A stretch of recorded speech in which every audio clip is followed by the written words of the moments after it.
नीति वचन अध्याय 2।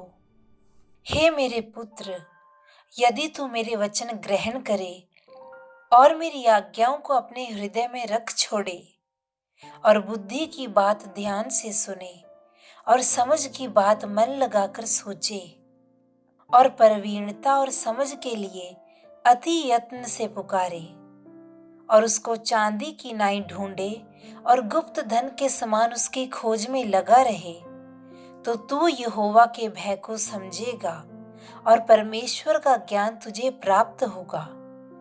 क्योंकि बुद्धि यहोवा ही देता है, ज्ञान और समझ की बातें उसी के मुंह से निकलती हैं। वह सीधे लोगों के लिए खरी बुद्धि रख छोड़ता है, जो खराई से चलते हैं उनके लिए वह ढाल ठहरता है। वह न्याय के पथों की देखभाल करता है और अपने भक्तों के मार्ग की रक्षा करता है। तब तू धार्मिकता और न्याय और सिधाई को निदान सब भली भली चाल समझ सकेगा। क्योंकि बुद्धि तो तेरे हृदय में प्रवेश करेगी और ज्ञान तुझे मनभाऊ लगेगा।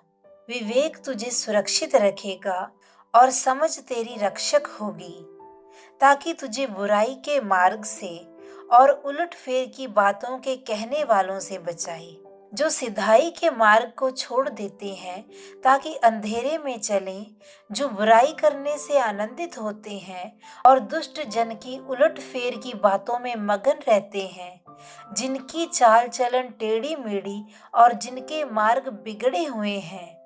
परंतु तू पराई स्त्री से भी बचेगा, जो चिकनी चुपड़ी बातें बोलती है और अपनी जवानी के साथी को छोड़ देती और जो अपने परमेश्वर की वाचा को भूल जाती है। उसका घर मृत्यु की ढलान पर है और उसकी डगरें मरे हुओं के बीच पहुंचाती हैं। जो उसके पास जाते हैं उनमें से कोई भी लौट कर नहीं आता और ना वे जीवन का मार्ग पाते हैं।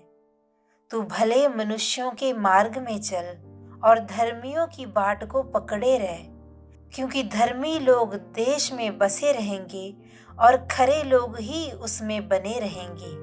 दुष्ट लोग देश में से नाश होंगे और विश्वासघाती उसमें से उखाड़े जाएंगे।